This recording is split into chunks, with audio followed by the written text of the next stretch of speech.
দিয়ে শুনবেন কি বললাম। এই যে নদিয়ার নিমাই শিবাস অদ্বৈত গদাধর থেকে শুরু করে এই যে আমরা পঞ্চতত্ত্ব দেখি, তাই না? ওরা যে হাত তুলে আছে শেখায় আমাদের, কি বলতে চেয়েছে ওরা? এই বাহু তোলার সাথে সাথে আমাদেরকে শেখায় আমরা কারা। এই জন্য আমি একটা গান গেয়েছিলাম, গানটা আবার বলি। জীবনের মানে যে জন না জানে ঘুরে মরে অকারণ। গয়া, কাশী, বৃন্দাবন, মথুরা, প্রয়াগ, দ্বারাবতী, কঙ্কল, অযোধ্যা, যে যেখানে যাই না কেন, আপনি যদি নিজেকে খুঁজতে না পারেন, নিজেকে যদি না জানতে পারেন, হরিনামটা বৃথা হয়ে যায়। কিরকম?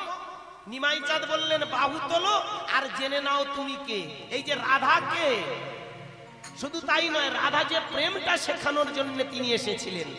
এখানে লক্ষ্য করে দেখুন, আমি যেটা বলে গেলাম, রাধা আমরা সবাই। রাধা মানে কৃষ্ণের শুধু স্ত্রী নয়, আমরাও রাধা। কিরকম? মন দিয়ে শুনুন। এখানে আমরা যারা যারা বসে আছি সবাই কিন্তু একটা জায়গা থেকে এসেছি। হিন্দু হই, মুসলমান হই, ধনী হই, গরিব হই, উঁচু হই, নিচু হই, সবাই কিন্তু একই প্রসেসে এসেছে। প্রসেসটা কি? আমরা প্রত্যেকের বাবা মা থেকে জন্মেছি। ভালো করে মন দিয়ে শুনবেন, নিচের দিকে তাকাবেন না। আমাদের পরে তার ছেলে, তার নাতি, তার নাতি, নিচের দিকে না তাকিয়ে উপরের দিকে তাকা। এই জন্য নদিয়ার নিমাই বললেন তোমরা দুটো বাহু তোলো আর সাথে সাথে একটু দৃষ্টিটা উপরের দিকে রাখো।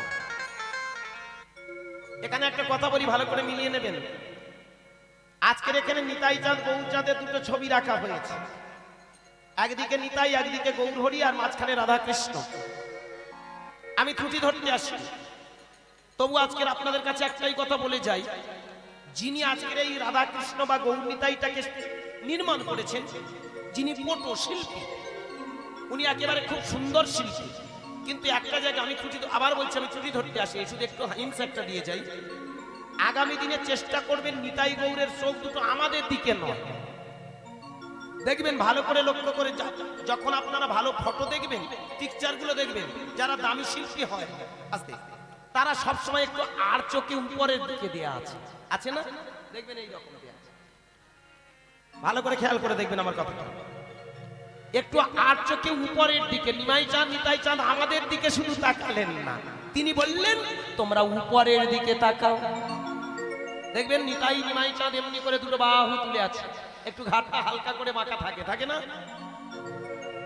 আপনারা খুব ভালো করে দেখবেন, যেখানে মঠ মন্দিরে যাবেন ওখানে ভালো করে খেয়াল করবেন। ওই দেখেছেন ভাই, ঘাটটা বাকি আমাদের দিকে তাকিয়ে আছে, কি দেখেছেন? পিকচারটা দিকে, এটাই দেখলে বুঝতে পারবেন কি এই ছবিটা একেবারে 100% পারফেক্ট। কি ওটাকে দিয়ে কি শেখাচ্ছে? তোমাদের দৃষ্টিটা যেন একটু উপরের দিকে থাকে, নিচে নয়। শাতক চাতক সুতাকা পড়াবহি আন্ডির মতলে হোক। চাতক পাখি তার বাচ্চাদের শেখায় তোমরা যেখান সেখানকার জল খাবে। কথাটা খুব দামি কথা, আমার কথা নয়, কবিরের কথা। কবির বললেন চাতক সুতাকা পড়াবহি, মানে চাতক তার বাচ্চাদের। তোমার চাতক পাখি দেখেছেন তো? বিশেষ করে বর্ষাকাল আসে যখন না, ওই সময় দেখবেন ছোট ছোট পাখিগুলো ঘুরে ঘুরে বেড়ায়। আর ওরা ওই আকাশে যখন ঝিরঝির করে জল পড়ে না, টিপ টিপ করে জল পড়ে, ওরা কিন্তু ওই জলটা খায়। ওরা যেখানকার সেখানকার ওই খালা নালা জল খায় না। খায় বাবা? খায় না। ওরা কোন জল খায়? আকাশের জল খায়। আবার দেখবেন ওর বাচ্চাদের শেখায়, ওরে তোরা যেন যেখানকার সেখানকার জল খাস, উপরের শুদ্ধ পবিত্র জল খাবে। আবার যারা শকুন পাখি, ভালো করে, এখন তো আস্তে আস্তে বিলুপ্তি, যেই গরু বুড়ো হয়ে যাচ্ছে আমরা নিয়ে বিক্রি করে দিচ্ছি না বলুন? যেমন বাবা মা বুড়ো হয়ে গেলে ঘরের কোণে চলে যায়, গরু যখন বুড়ো হয়ে যায় তখন আমরা আস্তে আস্তে খাটালে তুলে দিয়ে আসি, এবার কেটে কুচে খেয়ে নিই। কি হয় না? আগেকার দিনে গরু কত কষ্ট করে দুধ দিয়েছে, আমাদেরকে প্রতিপালন করেছে, কত মায়ের মতো স্নেহ ভালোবাসা দিয়েছে। আমরা যারা হিন্দু, ভালো করে মন দিয়ে শুনবেন, আমরা যারা সনাতন ধর্মের মানুষ, চিরশাশ্বত রূপে প্রকাশ, গরু কিন্তু আমাদের দেবীর তুল্য। এই জন্য ভগবতী বলা হয়। ভগবতী মানে যেমন ভগবান, ভগবতী। ভগবান শব্দের অর্থ হলো যিনি সর্বৈশ্বর্যশালী, আর ভগবতীর অর্থ হলো স্ত্রীলিঙ্গে বোঝা যায়, ওটা পুরুষলিঙ্গে, এটা স্ত্রীলিঙ্গে। ভগবান ভগবতী। ভগবতী কেন বলা হয়? গরু এমন একটা প্রাণী যারা জীবনের প্রথম থেকে শেষ পর্যন্ত আমাদের শুধু মঙ্গল কামনা করে না মা? গরুর চোনা ছাড়া কোনোদিন কোনো পুজো হয়েছে? গরুর গোবর ছাড়া কোনোদিন কোনো পুজো হয়েছে? ভালো করে ভেবে দেখুন, গরু মরে গেলে হাড়টা পর্যন্ত চিরুনি হয়ে যেত। এখন না হয় বিজ্ঞানের যুগে প্লাস্টিক অনেক কিছু কায়দা, কিন্তু এমন একটা সময় ছিল ওই হাড়ে চিরুনি বানাতো। খুব ভালো করে ভেবে দেখুন, হাড়টাও বাদ যায়নি। আরো ভালো করে লক্ষ্য করে দেখুন, যে বাড়িতে গরু থাকে, গরুর নিঃশ্বাসটা এমন একটা সুন্দর বস্তু যেটা আমাদের সংসারে সমস্ত অনেক মাইক্রো জীবাণুগুলোকে ধ্বংস করে দেওয়ার ক্ষমতা রাখে। যেমন ভালো করে ভেবে দেখবেন, আস্তে, আমরা বাড়িতে তুলসী গাছ রাখি। কেন রাখি? বলে তুলসী গাছ হলো বৃন্দা দেবী, ওকে বাড়িতে রাখলে আমাদের পুণ্য হবে, ওকে পুজো করলে আমরা ভগবান পাবো। কি পাবেন কি পাবেন না বলতে পারবো না, এটা তো আমরা বিশ্বাসের সঙ্গে করি। কিন্তু দেখবেন 100% শিওর, একেবারে সায়েন্টিফিক ব্যাখ্যা, যে বাড়িতে তুলসী গাছ থাকে ওই তুলসী গাছের আশেপাশে কোনো রোগ জীবাণু আসতে পারে না। কিরকম? ভালো করে ভেবে দেখুন, একেবারে সায়েন্টিফিক ব্যাখ্যা। গাছ কি নেয়, কি ছেড়ে দেয়? আমরা কি নিই, কি ছেড়ে দেয়? এটা ভাবুন আগে। কি ঠিক বলছিস তো? আমরা কি নিই? অক্সিজেন নিই তো, শ্বাস প্রশ্বাস নিই তো। ওর ভেতর কি ঢোকে রে? বলবে, ও বলবে, ও জানে। একটু আগে বিড়বিড় করেছে, এখন আমার ভয় আর বলে না। কেন তোর মা বারণ করেছে? তুই বল না একবার বল।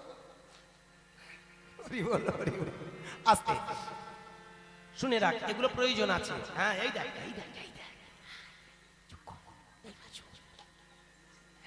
ও আগে থেকে টেনে নিচ্ছে। খুব ভালো, এই যে এখন থেকে ওরা বুঝতে শিখেছে। কি কারণ শুধু আবেগের গল্প করলে হবে না তো, হরিনাম কোনো আবেগ উচ্ছ্বাসের গল্প না। ভালো করে ভেবে দেখুন, আমরা অক্সিজেন গ্রহণ করি, কার্বন ডাই অক্সাইড ত্যাগ করি। কি ঠিক তো? আর গাছ কি নেয়? গাছ কার্বন ডাই অক্সাইড গ্রহণ করে অক্সিজেন ত্যাগ করে। ভালো করে ভেবে দেখবেন, বট গাছের গোড়াটা এমন একটা গোড়া, এমন একটা দিন ছিল, ভালো করে ভেবে দেখুন, যখন অক্সিজেন আমরা ওই সিলিন্ডারে রাখতে শিখিনি। সেই সময় কি হতো জানেন?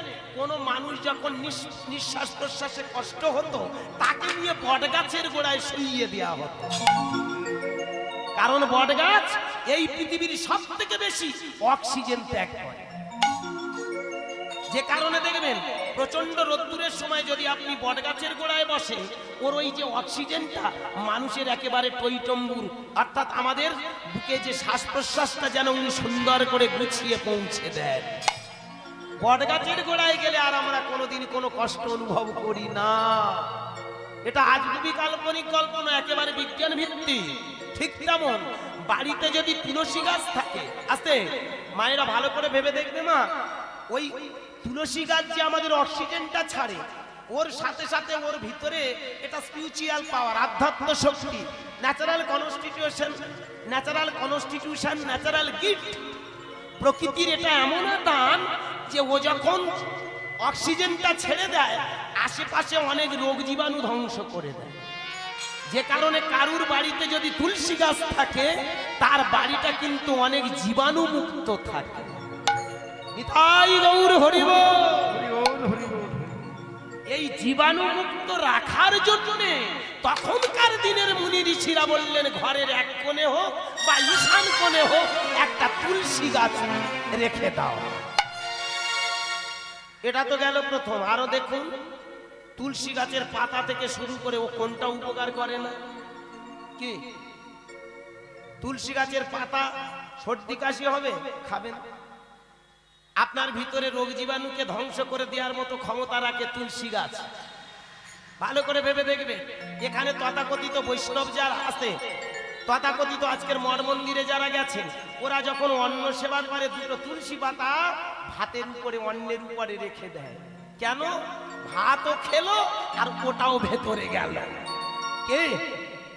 সাথে সাথে দুটো কাজ হলো, অন্যের অন্ন খাওয়া হলো, আর ভেতরে যে পয়জনগুলো ওই তুলসী পাতার শক্তি দিয়ে জীবাণুটাও নাশ করলো।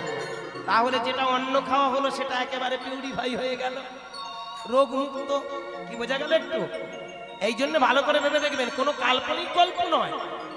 ঠিক তাহলে গরু ওরকম এমন একটা প্রাণী যেটা আমাদের খুব লক্ষ্য রাখে, আমাদেরকে প্রত্যেকটা সময় কিন্তু উপকার করে যায়। এইবার ভালো করে ভাবতেন, গরু যখন মরে যায় ভাগাড়ে রেখে আসে, শকুন পাখি তার বাচ্চাদের কি শেখায়? সোনার সাঁত, তোদের যা কিছু মাল সব নিচে। কি বলুন? যদি আকাশে উঠে যায় তবুও লক্ষ্যটা যেন তাদের বলে দেয় ওই নিচে। এই জন্য ভালো করে ভেবে দেখুন, দুটো চরিত্র, জাতক যেমন উপরের দিকে তাকায়, শকুন তেমন নিচের দিকে তাকায়। নদিয়ার চাঁদ নিমাইকে তুলনা করলেন কার সঙ্গে?